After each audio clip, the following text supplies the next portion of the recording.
नमस्कार दोस्तों, मेरा नाम विकास अग्रवाल है और मैं ऑलपोर्ट का फाउंडर हूँ। देखिए, एज अ वेल्थ मैनेजर जब हम अपने इन्वेस्टर से मिलते हैं तो मुझे एक क्वेश्चन हमेशा आता है कि ये फिनेंशियल फ्रीडम कैसे पाएं, मतलब कैसे हम फिनेंशियली फ्री हो पाएं।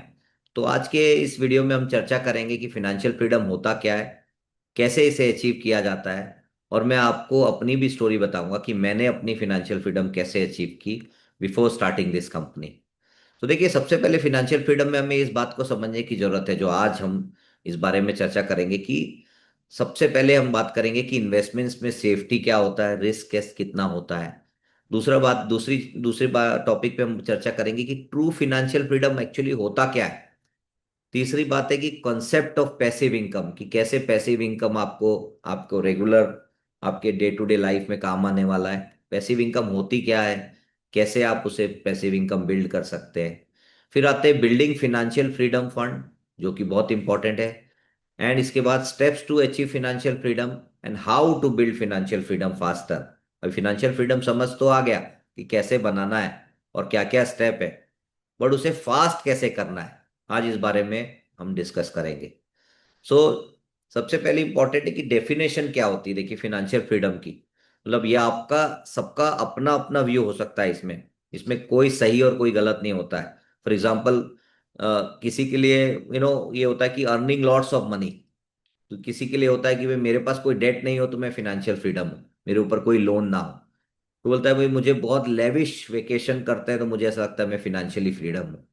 कोई कहता है कि I need to have bigger bungalows, कि मेरा घर बहुत बड़ा हो, बंगलो बड़ा हो, तो मेरे लिए वो फिनेंशियल फ्रीडम। कोई कहता है कि भाई मेरे पास BMW मर्सिडीज बड़ी कार हो तो मुझे फिनेंशियल फ्रीडम लगता है।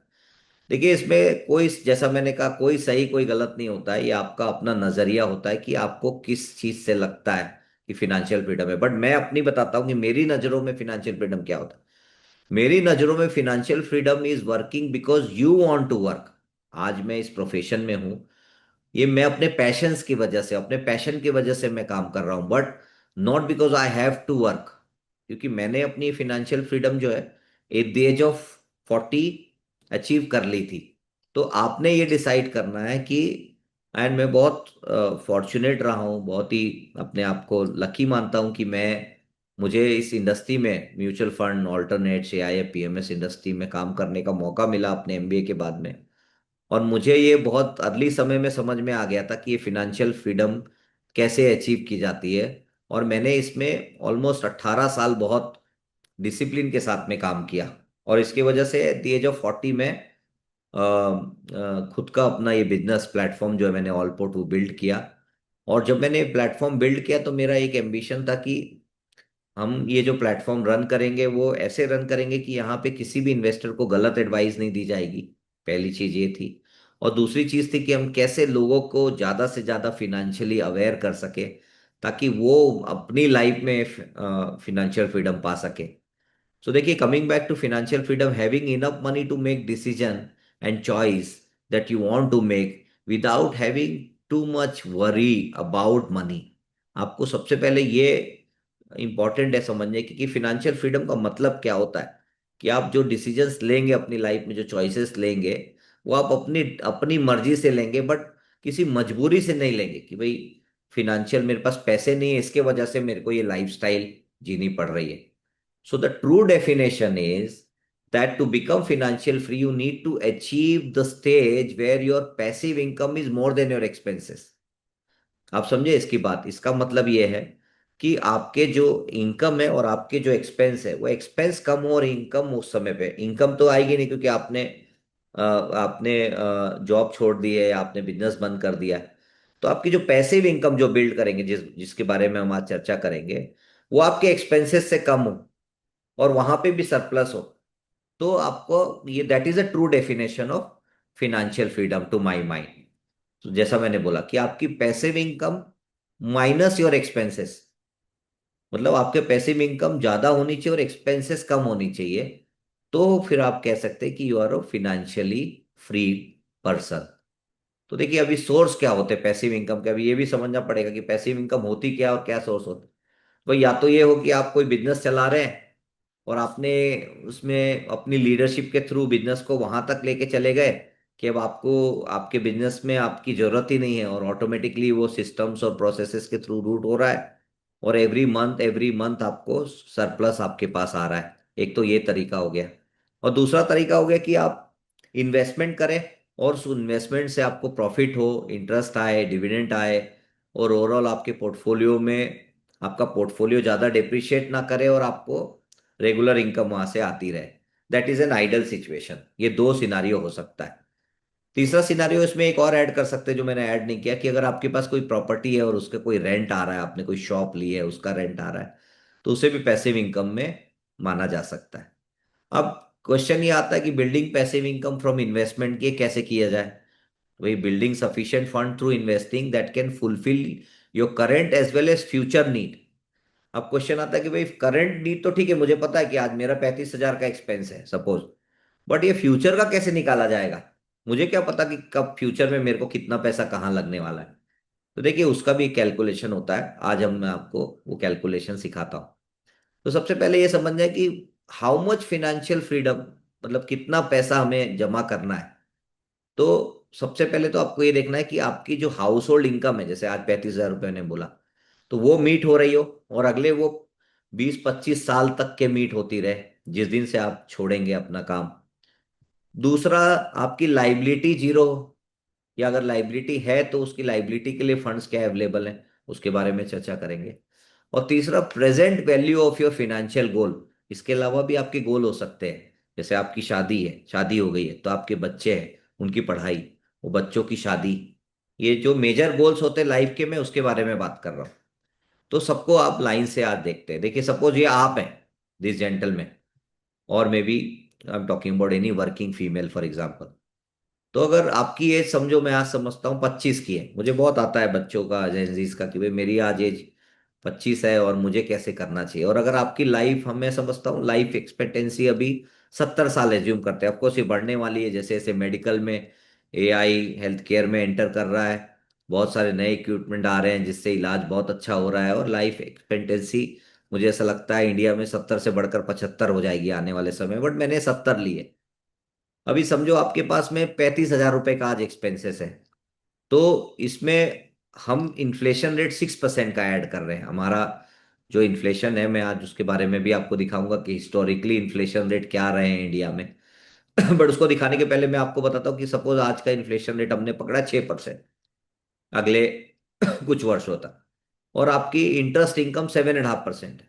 तो ये आजकल का जो इंटरेस्ट रेट साइकिल चल रहा है, वो 7.5% का आपको मिलता है। अगर आप फिक्स डिपॉजिट करते हैं तो आपको 7.5% का ब्याज मिलता है। मैं ये सब एजम्पशन बता रहा हूँ आपको, और एजम्पशन के बेसिस पे हम कैलकुलेशन कर रहे हैं।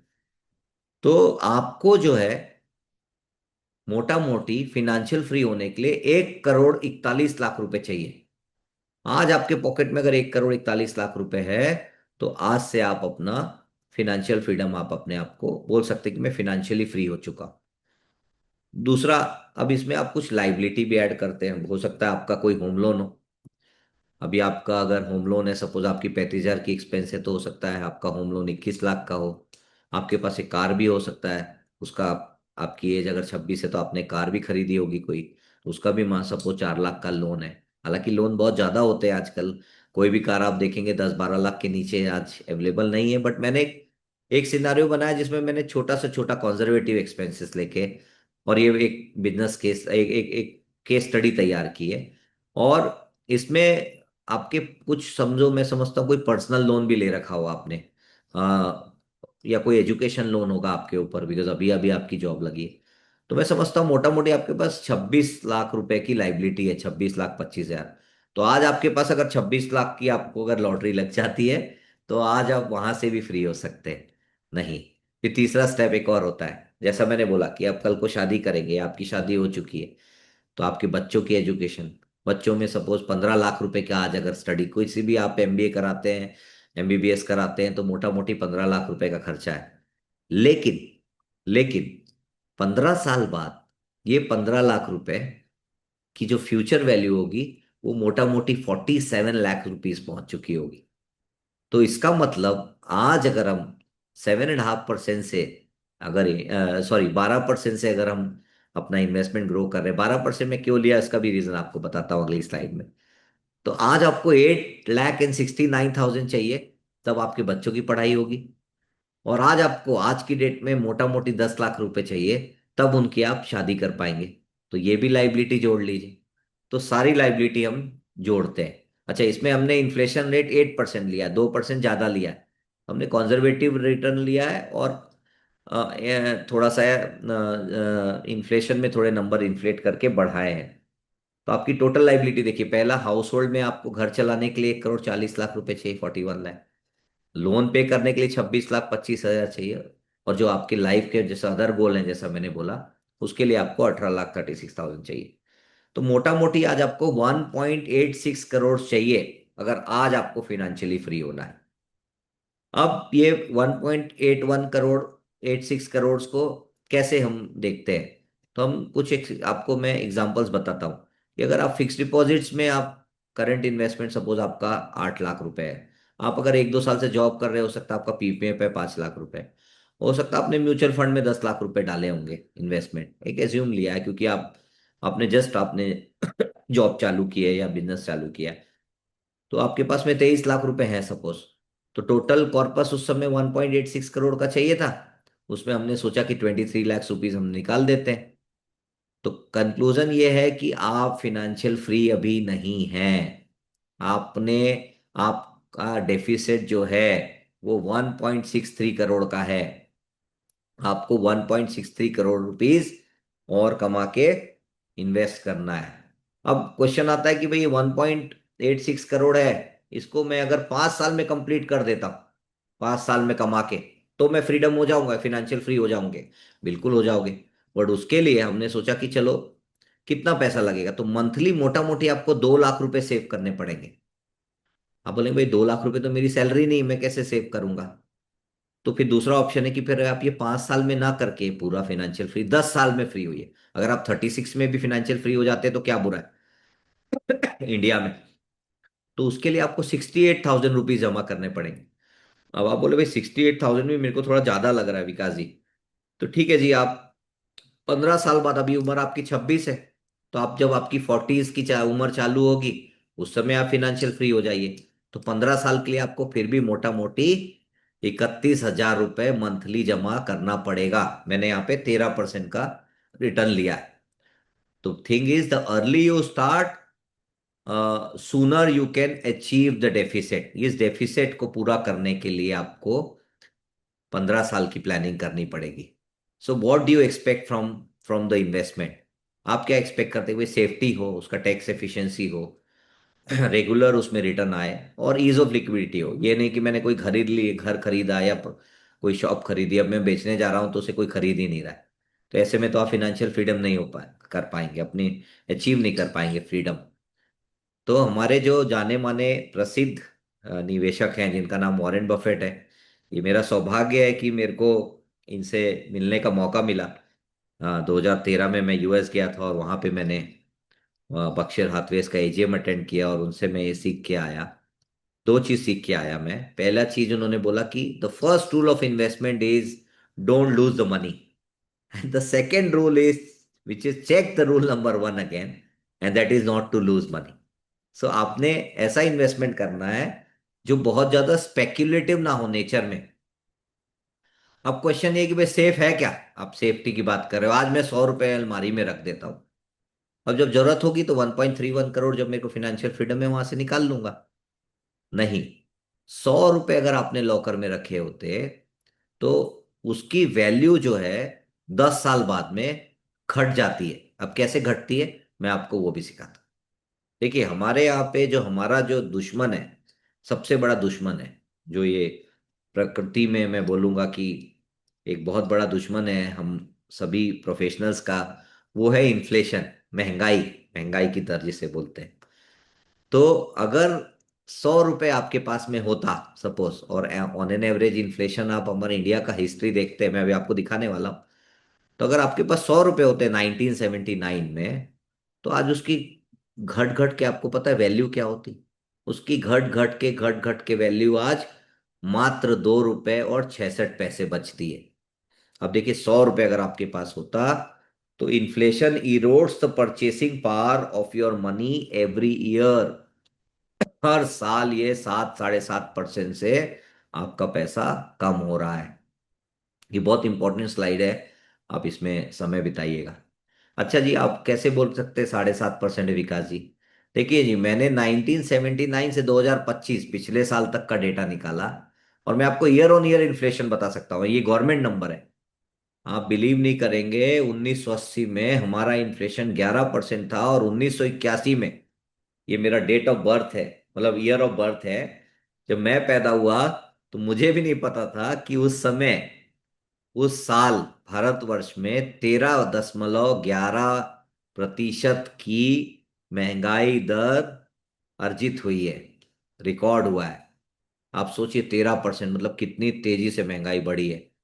और ये नंबर इसी तरह से देखने को मिले हैं। और जब हमारे प्राइम मिनिस्टर जो थे पहले, डॉक्टर मनमोहन सिंह, जिन्होंने इकॉनमी ओपन अप करी ग्लोबलाइजेशन के लिए 1991 में, उस साल भी हमारा इन्फ्लेशन बढ़ के 13.87% पे अर्जित हुआ। और एक समय ये सबसे हाईएस्ट रहा। और आप देखेंगे 2013, दूर की बात नहीं है, 2013 जो यूपीए 2 गवर्नमेंट है, उस समय वापस इन्फ्लेशन बढ़ के 11% आया। और आपने तो सुना होगा, हमारे, मैं किसी पार्टी को यहाँ पे सपोर्ट नहीं कर रहा हूँ, बट आपने हमारे प्राइम मिनिस्टर नरेंद्र मोदी जी को सुना होगा कि हमेशा वो महंगाई की दर कम करने की कोशिश में रहते हैं। और जब से ये बीजेपी गवर्नमेंट ने टेक ओवर किया है, तो थोड़ी राहत मिली है। और इसमें जो इन्फ्लेशन नंबर है, कभी भी डबल डिजिट पे नहीं गया। इनफैक्ट जो सीपीआई टारगेट नंबर है 4%, उससे भी नीचे रहा। देखिए, 3% का 2025 में रिकॉर्ड हुआ। तो ये सबको अगर कैलकुलेट कर लेते हैं आप, और उसका एवरेज निकालते हैं 1979 से 2025 का, और अभी 2026 भी अगर आप ऐड कर लेते हैं, तो आपका एवरेज इन्फ्लेशन आता है 7.4 का। अब देखते हैं जी, एफडी रिटर्न्स क्या थे इस समय पे। उस समय अगर आपने फिक्स डिपॉजिट में पैसा डाला होता, 1999 से डेटा अवेलेबल है, तो उस समय एवरेज आपको 10% का रेट भी मिला है एफडी में। उसके बाद में वो घट के 9 आया, फिर 8 आया, फिर 9 आया। फिर जो देखते रहे 2012-13 के बाद में, 2016-17 में एफडी रेट जो है, फिक्स डिपॉजिट के रेट, ये काफी कम हो गए, और ये आ गए ऑन एन एवरेज 6% पे, 5.5, 6, 5.5, 6। अभी जैसे 6.75% का एफडी का एवरेज रेट चल रहा है। किसी भी बैंक, आप प्राइवेट सेक्टर बैंक या कॉर्पोरेट बैंक में, एक एवरेज की बात हो रही कि मोटा मोटी 7% का भी रेट है। तो अभी इसमें एक सिनारियो देखते हैं कि अगर आपका एक फिक्स डिपॉजिट समझो 7.5% है, मैंने आज इसमें ½ % और बढ़ा दिया, और इन्फ्लेशन आपका हिस्टोरिकली 7.42% का भी आपने देखा। बट आपको ये देखना पड़ेगा कि जो टैक्स है वो इंटरेस्ट पे, दो सिनारियो होता है, या तो 20% ब्रैकेट में आप हो, या 30% ब्रैकेट में हो। एज्यूमिंग दैट आप 30% ब्रैकेट में हो, तो मोटा मोटी आपने 2.2% तो वहां दे दिया। तो मतलब आपका एक्चुअल इनकम हो गया 5.2, और 5.2% आपका फिक्स्ड इनकम से इनकम है 5.2% की। पर आपका इन्फ्लेशन उससे ज्यादा है 7.42, मतलब -2.28%। मतलब ये है कि 100 रुपए आप हर साल ₹2.25 से इरोड कर रहे हो, तो आपका 100 रुपए बच जाता है 97.75 ये साल। और अगले साल फिर घट के वो 95 हो जाएगा। तो हर साल आपका पैसा जो है 2 2.25% से उसकी गिरावट हो रही है। अच्छा, इसमें क्या होता है कि personal inflation is even more, and life style inflation is a silent killer. जैसे मेरा, आज के डेट में मैं देखता हूँ जितने ही बच्चे हैं, अभी मैं भी है, आज तक आईफोन यूज नहीं किया, देखिए मैं भी सैमसंग का फोन यूज करता हूँ। Not that bye God grace I have any depth of investment, so I can anyways go and by any day. But आज के जितने भी जो नए युवक हैं या युवती हैं, वो सबसे पहले आईफोन जाके खरीदते हैं 1.5 लाख रुपए का। सो ये जो लाइफस्टाइल है, दैट इज किलिंग मोर। तो एक समय था, हमारे फादर थे, पिताजी, फादर साहब बताते थे कि उस समय जो लाइफस्टाइल था वो था रोटी कपड़ा और मकान, अगर ये मिल जाए तो आप सुखी हैं। अब जो क्वेश्चन इसको जो बदल के हो गया कि जिंदगी ना मिलेगी दोबारा। मतलब इस तरह से स्पेंड हो रहा है, चाहे वो ट्रैवल में आप देख लीजिए, चाहे आप जो कहने का मतलब ये है कि जो हमारी जैसे जैसे लाइफ में इनकम बढ़ती है, तो डिस्क्रिशनरी स्पेंड जो है ना, वो उससे 10 गुना ज्यादा बढ़ती है। ये किसी भी डेवलप्ड इकोनॉमीज में हमने स्टडी किए तो ये देखने को मिलता है। तो जो मेरी लर्निंग हुई है वो ये हुई थी, जब मैंने आपको बताया था कि वॉरेन बफेट जी के यहाँ पे जब मैं गया था बर्कशायर हाथवेज में, तो दो लर्निंग हुई थी। पहला लर्निंग मैंने बताया था कि नेवर लूज द मनी। दूसरा रूल है रूल ऑफ 72। अगर आपका इन्वेस्टमेंट्स सपोज 15% से ग्रो कर रहा है तो 72 को आप डिवाइड कर लीजिए 15 से, मोटा मोटी आपको 4.8 4.9 का आंसर आता है। मतलब हर मोटा मोटी 5 साल में आपका पैसा डबल होता है। तो जब भी आपको अगर ये कैलकुलेट करना है तो आप रूल ऑफ 72 यूज करिए। अच्छा, अगर हम समझते हैं कि आपका inflation, what's your inflation number, अगर लाइफस्टाइल ऐड करेंगे तो 14% तो बहुत ज्यादा हो जाएगा, 10% कम हो जाएगा। अगर आप मोटा मोटी 12% का भी लेते हैं तो if your total monthly expenses amount gets doubled in every 6 years. कैसे? 72 का रूल डालिए, 72 डिवाइड बाई 12 कितना आया जी? 6। इसका मतलब हर 6 साल में आपके एक्सपेंसेस डबल हो जाएंगे। तो अगर आपका आज मंथली एक्सपेंसेस 35,000 रुपए है फैमिली रन करने के लिए, तो 6 साल बाद ये मोटा मोटी 70,000 हो जाएगा। So the question is how to keep the money safe and at the same time grow. ये दोनों इंपॉर्टेंट एस्पेक्ट है। तो इसमें हमारी ये स्टडी सजेस्ट करती है कि देखिए ब्रॉडली 4 एसेट क्लास होते हैं। एक इक्विटी होता है, एक डेट होता है, एक रियल स्टेट होता है, और एक कमोडिटी जैसे गोल्ड सिल्वर होता है। ब्रॉडली ये चार है, इसके अलावा कोई और है तो आप कमेंट बॉक्स में कमेंट करके बताएं मुझे। तो इक्विटी जो है ये लॉन्ग टर्म वेल्थ क्रिएटर माना जाता है इसे एज एन एसेट क्लास। तो हमने देखा कि हमारा जब सेंसेक्स चालू हुआ था 1979 में, पहली बार शेयर मार्केट की स्थापना हुई थी मुंबई से। बॉम्बे स्टॉक एक्सचेंज हमारे यहाँ पे बना था उस समय। डिक्लेयर किया गया था कि भाई सेंसेक्स हम 100 नंबर से चालू करेंगे। अब 100 से चालू हुआ, और अगर आप उसमें 1 लाख रुपए सपोज उस दिन चालू किए होते, कि आपने बोला कि चलो आज इनॉग्रल डे हमारे देश में शेयर मार्केट की स्थापना हुई है और चलो मैं 1 लाख रुपए आज डालता हूँ उसमें, और ये 2025 तक, पिछले साल तक, पिछले साल सेंसेक्स का लेवल 83,000 था 1 जुलाई को, हालांकि अभी थोड़ा कम हो गया है। तो भी आप अगर देखते हैं तो उस 1 लाख की वैल्यू आप बिलीव नहीं करेंगे, आज की डेट में मोटा मोटी 8 करोड़ रुपए होती है। मतलब एवरेज सेंसेक्स ने 15% का रिटर्न दिया है। अगर मैं लेटेस्ट वैल्यूएशन भी पकड़ता 2026 की, तो ये पिछले 46.5 सालों में, 46.5, या 47 ईयर पकड़ लीजिए, कि 47 साल के बाद में भी आपका 1 करोड़ रुपए, 1 लाख रुपए 8 करोड़ होता।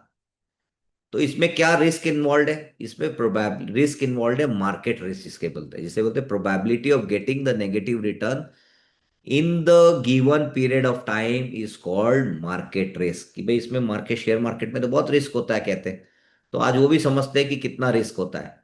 कि लेट अस अंडरस्टैंड, अगर आपने पैसा 1 साल के लिए डाला है तो 70% चांस है कि आप पॉजिटिव रिटर्न लेंगे, 30% चांस है कि आप नेगेटिव रिटर्न भी लेंगे। जैसे पिछला एक साल में सेंसेक्स जो है 83,000 से 75,000 लेवल पे आ गया अभी। तो 30% पॉसिबिलिटी कि आपको एक साल में नेगेटिव रिटर्न मिले। पर वही एक साल से आप 3 साल में पहुंच जाते हैं तो 84% चांसेस है कि आप पॉजिटिव रिटर्न पाएंगे। पर अगर आपका होराइजन 10 साल का है, 10 साल के लिए आप वेल्थ क्रिएट कर रहे हैं, तो 97% पॉसिबिलिटी आप अगर इक्विटी में पैसा डालेंगे तो पैसा बनेगा, और 15 साल के व्यू या 20 साल के व्यू से डालेंगे तो 100% आपके रिटर्न जो है वो पॉजिटिव आएंगे। सो इक्विटी में बोलते हैं बहुत रिस्क है। अब देखिए ग्राफ देखिए 1979 से आपके सामने रखा हुआ है मैंने, इसमें देखिए कितने कितने झटके लगे हैं। What is a, I mean how roller coaster ride it is. तो अभी देखते हैं कुछ कुछ मेजर क्राइसिस के बारे में बात करते हैं। आप न्यूज़पेपर पढ़ते हैं तो देखते हैं उसमें 5 लाख करोड़ शेयर मार्केट ने इरोड कर दिया एक दिन के अंदर, 10 लाख करोड़ इरोड कर दिया, 15 लाख करोड़ इरोड कर दिया, यही न्यूज़ में आप देखते हैं। इसकी वजह से आप घबराते हैं। तो हमने क्या किया साहब, डेटा लिया कि चलो मेजर मेजर इवेंट पकड़ते हैं। 2008 से पकड़ा, ग्लोबल फाइनेंशियल क्राइसिस हुआ, पता नहीं कितने लोगों को पता है, लेमन ब्रदर क्राइसिस उस समय पे हुआ था, और मार्केट जो है 65% गिर गया था हमारा। फिर उसके बाद में 2011 में यूएस क्रेडिट रेटिंग डाउनग्रेडिंग होनी चालू हो गई। फिर 2013 में टेपर ट्रेंडम चालू हो गया, टेट्रम। फिर उसके बाद में 2016 में युआन का आपने देखा होगा डीवैल्यूएट हो गया। 2017 में फेड ने रेट बढ़ा दिए। फिर नोटबंदी भी हो गई हमारे यहाँ पे। फिर 2018 में आप लोगों को पता नहीं कि IL&FS क्राइसिस हो गए। फिर 2019 में तो इकोनॉमी ICU में चली गई थी, स्लो डाउन हो गया था। 2020 में फिर कोविड आ गया, कोविड में मार्केट 35% गिर गया। फिर 2022 में यूक्रेन पे वॉर कर दिया इसने, रशिया ने। और उसके बाद में 2024 में आप देख ही रहे, 24 के बाद से क्या चल रहा है अभी। जो ईरान के ऊपर US ने वॉर किया, एनर्जी प्राइसेस बढ़ गए, क्रूड ₹100, $100 हो गया पर बैरल। तो इतने सारे प्रॉब्लम आए, आप देखे होंगे। सो इसका कंक्लूजन ये है कि इतने सारे प्रॉब्लम होने के बाद भी सेंसेक्स 100 से आज 75,000 लेवल पे खड़ा हुआ है। तो ये तो होना ही है, शेयर मार्केट के स्वभाव में ही उतार है चढ़ाव है। ये हमें एडजस्ट करना ही पड़ेगा, और हमारे पास ऑप्शन नहीं है। सो दूसरा ये पॉइंट है, कंक्लूजन ये है कि इन्फ्लेशन रिस्क, देखिए इसमें शॉर्ट टर्म और लॉन्ग टर्म दो व्यू लेना पड़ेगा। अगर शॉर्ट टर्म है तो लो है, लेकिन लॉन्ग टर्म में तो ये बढ़ेगा ही, ये तो मान के ही चलिए आप। और मार्केट रिस्क लॉन्ग टर्म में बहुत लो हो जाता है, बट शॉर्ट टर्म में हाई होता है। तो you have to get this correct while investing. Select the right product based on your investment horizon and not based on your targeted returns. बहुत लोग ये मिस्टेक करते हैं कि उन्हें जो टारगेट रिटर्न करना है उस हिसाब से वो रिस्की इंस्ट्रूमेंट्स में जाते हैं, और वहां पे उनका फर्दर लॉस हो जाता है। सो किसी ने बोला शेयर मार्केट में पैसा बनाना है जी, बन जाएगा जी। जल्दी बनाना है जी, तो हो सकता है ना बने जी। तो ये बहुत इंपॉर्टेंट है कि आप इसे ध्यान में रखें। एंड इन्वेस्ट थ्रू इक्विटीज, जैसा मैंने बोला था कि at the age of 33 I became crorepati. मैं बहुत हम्बल फैमिली से आता हूँ, बैकग्राउंड से आता हूँ, छोटे से शहर से आता हूँ, भिलाई से। और हमने वो भी समय देखा है कि there was a financial crisis in my family. और उस समय को ध्यान में रखते हुए मैंने अर्ली सेविंग स्टार्ट कर दी थी।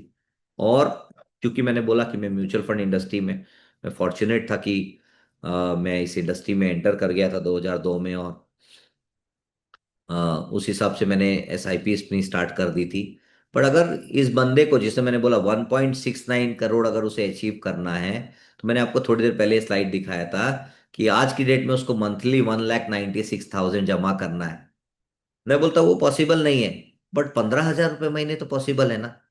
तो 26 में भी अगर आप प्लानिंग करते हैं 46 की, और हर महीने 15,000 रुपये भी आप सेविंग करके डालते हैं, तो भी आपके ये सारे गोल्स पूरे हो सकते हैं फाइनेंशियल फ्रीडम होने के। The question is where to invest money. तो देखिए दो तीन तरीका है। अगर आप एक रिटेल निवेशक हैं तो सबसे बढ़िया SIP है। SIP systematic investment plan mutual fund में कर सकते हैं। म्यूचुअल फंड तो सही है, सभी ने बोला है। आप अगर एक HNI इन्वेस्टर हैं तो आप पोर्टफोलियो मैनेजमेंट सर्विसेज एक्सप्लोर कर सकते हैं, जिसमें कुछ एक स्मॉल कैप स्कीम्स हैं जिसमें तो रिटर्न्स थोड़े ज़्यादा होते हैं, लेकिन कंपेटिवली रिटर्न्स भी ज़्यादा होते हैं। कुछ एक PMSS ने 25% से ऊपर का एवरेज रिटर्न दिया है, CAGR, year on year for the last 13 long years. कुछ एक आप हैं, अगर आपका इन्वेस्टमेंट ज़्यादा है तो आप 1 करोड़ रुपए अगर आप इन्वेस्ट कर सकते हैं तो आप alternative investment fund, private equity explore कर सकते हैं। तो इन्वेस्ट थ्रू SIPs सबसे बेस्ट तरीका होता है। इसमें क्या होता है कि ये it eliminates the risk of market timing, और in the long run it gives you average benefit, rupee averaging cost benefit. अब इसमें क्या होता है, सबसे मोस्ट इंपॉर्टेंट एस्पेक्ट समझना चाहिए। आप जानते होंगे इन्हें, आई डोंट नो, ब्रूसली को आप जानते हैं आप, बहुत फेमस है। तो इन्होंने एक बहुत अच्छी बात बोली थी कि discipline is the key to create freedom. पर इन्होंने बात बोली थी कि आई फियर, जब ये फाइट करते थे, not the man who has practice 10,000 different kicks once, but I fear the man who has practised one kick 10,000 times. कि एक किक उन्होंने 10,000 बार प्रैक्टिस की है, मतलब उनको परफेक्शन आ गया हो। बट वो डिसिप्लिन से करते हैं क्या, या अलग अलग 10,000 किक उन्होंने ट्राई की है और किसी में भी मास्टरी नहीं ली। इसको बोलते हैं mastery of the jack of the all and mastery of the none, ये भी कहा जाता है। तो अगर मैंने एक छोटा सा निकाला कि अगर आप SIP इन्वेस्ट करते हैं और आप एवरेज इन्वेस्टर हैं, तो 15 साल में हमने कोई भी एक फ्लेक्सी कैप पकड़ा, तो ऑन एन एवरेज इसमें देखिए 15% का रिटर्न बना है, 14.92। आप अगर 15 साल में large and mid cap as a category देखते हैं तो 16% का रिटर्न बना। मैं बोलता हूँ चलिए लार्ज कैप आप लीजिए, एकदम सेफ। तो भी आपका 13.5% का रिटर्न बना है। और यदि किसी ने स्मॉल कैप इन्वेस्टमेंट किया थोड़ा एडिशनल रिस्क लेके, तो देखिए मोटा मोटी 19% का एवरेज रिटर्न बना है आपका। तो सपोज आपको आज एक घर खरीदना है, ऐसा देखिए घर खरीदना एक सबका सपना होता है, मतलब मेरा भी था।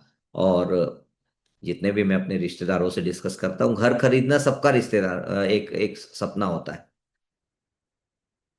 तो सपोज 50 लैक्स का घर खरीदना है किसी को, और 25 साल का अगर टाइम फ्रेम है, तो मोटा मोटी 8.5% का आज के डेट में इंटरेस्ट रेट है।